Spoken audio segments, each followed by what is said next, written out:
Ito yung 5 signs na mahal ka ng babae. Handa ka na ba?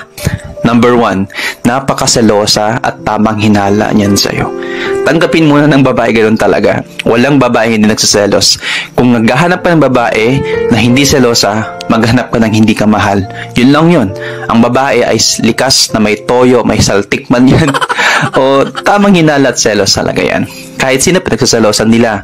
Kapag meron ka nakakwentuhan sa kung saan-saan, nagtatanong sila kung sinong babae na yun. At kung meron kang nakangitian, nagsaselos agad yan sila sa'yo. And yun doon mo makita talaga na mahal ka ng babae. Huwag kang magsawa na mahalin yung babae na yun dahil totoo yan. At totoong feelings sila sa'yo. Ayaw mo ng ganon? Ang babae, nagsaselos yan hindi para magalit ka, kundi para iparamdam sa'yo na ikaw lang yung mahal niya. At ayaw ko nilang mapunta sa iba.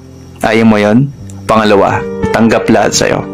Ano man ang itsura mo, ano man ang kulay ng balat mo, matangkad ka, mataba ka, o ano man, ano ka man. Single dad ka ba? Dati ka bang preso, di ba? Or dati ka bang nasa broken family, wala ka bang trabaho ngayon? Or let's say na nalugmok ka sa buhay ngayon. Hindi niya tinitignan yung past mo. Tanggap niya yan.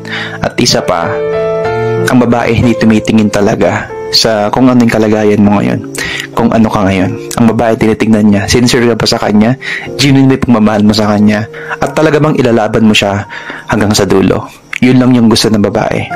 Pangatlo, susuportahan ka sa lahat ng bagay.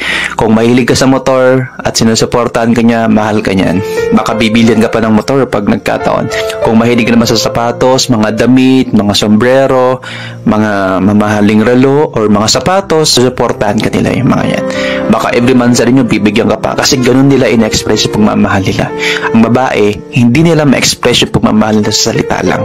Pinapakita nila at pinaparamdam nila sa gawa at sa mga bagay-bagay na binibigay sa'yo. Kung mahilig ka rin sa basketball, hayaan niya maglaro dahil ang gusto niyang iparating sa'yo ay susuportahan ka niya, nasa likod mo lang siya, at gusto niya na iparamdam sa'yo na hanggat masaya ka sa ginagawa mo, hahayaan ka niya. Pang-apat, hindi tumitingin sa kung magkanong laman ng wallet mo. Ang babae, kapag mahal ka niya, kahit walang laman ng wallet mo, susuportahan ka niya. Ang babaeng matatag, handa kang suportahan sa kung naman ang gusto mong trabaho o negosyo. Kasi binibigyan ka ng chance na i-build mo yung sarili mo financially. Dalawa kayong magtulungan sa future nyo at dalawa kayong kumita ng pera. Sabay kayong yumaman at sabay nyong makuwalat ng mga pangarap mo. Ang babae, hindi niya tinitingnan kung magkano kaya mangi offer as long na masaya siya sa'yo at as long na wala kang ginagawa masama at as long na nararespeto mo sila. Ang gusto lang kasi ng babae, hindi naman yung kung ano yung kaya mo eh. Hindi naman yung sasakyan, hindi naman yung bahay, hindi naman yung binibigay mo pera sa kanila. Ang seryosong babae, tumitingin yan sa puso.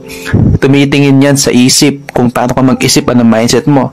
Ang gusto ng babae, respeto mo sila, mahalin mo sila ng tunay, hindi ka nagloloko, at mayroon kang long-term na goal sa relasyon nyo. Yun lang yung gusto nila. At isa pa, ang gusto lang ng babae sa'yo, tanggapin mo sila ng walang alinlangan. Kung single mom yan, ay pati yung anak niya, tanggapin mo rin. Kapag pinaramdam mo sa babae yan, kahit ano pang estado mo sa buhay financially, hindi ka titignan na ganun, kundi tatanggapin ka nila at susuportahan ka niya.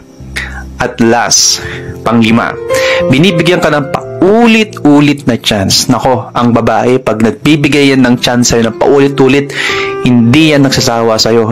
Mahal ka niya. Meron pa siyang pakialam sa'yo. At gusto ka niyang magbago. Kapag ang babae ay nagsawa na magbigay ng chance, nagsawa na rin yan. Although mahal ka niya, pero kailangan niya mahalin yung sarili niya. Kailangan niya palayain. Kailangan ka niyang i-let go. Pero pag yung babae na yan, paulit-ulit na nagbibigay ng chance ay huwag mong sayangin. Sobrang mahal ka niyan. Na kahit nasasaktan na sila at wala na natira sa sarili nila, paulit-ulit ka pinamahal. Dahil naniniwala sila sa'yo na magbabago ka at mag-i-improve ka sa relasyon nyo. Huwag mong sayangin yung binibigay na chance ng babae sa'yo. Dahil hanggat mahal ka pa, iparanas mo rin sa kanya na mahal mo rin siya.